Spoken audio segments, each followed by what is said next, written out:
80 members will be elected by all adult residents of the area comprising the corporation.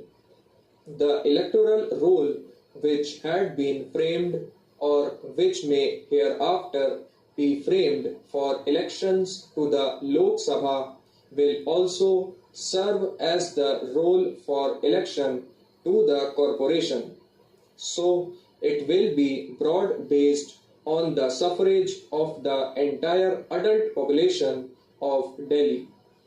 Besides, as I just said, it will also have the opportunity of electing 6 aldermen so that those who do not want to stand for election or who, because of their experience of public life, of their reputation, public spirit, and the like, are considered to be particularly desirable for the efficient discharge of the duties by the corporation will thus be elected by the corporation itself.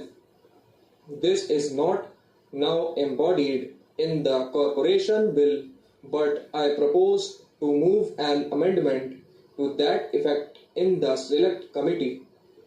I have just said that this corporation will also discharge all the duties relating to electricity, water supply, transport, sewage, drainage, etc. Even in the Bombay Corporation, the generation of electricity does not come within the purview of the corporation. Although our own bill is modelled on the pattern of the Bombay Corporation, we have tried to liberalize it in certain respects. The corporation will have a mayor, and we provide that under the rules, if it is so decided, the mayor may be given housing and transport facilities too.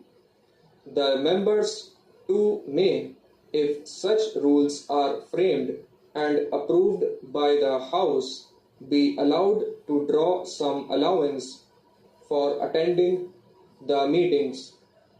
As our public life is going richer and all classes, howsoever poor, are coming forward to serve the community with devotion, it becomes necessary to make some provision of this type so that no one may be deterred because of his poverty and lack of resources from placing his talents and experience at the disposal of the community.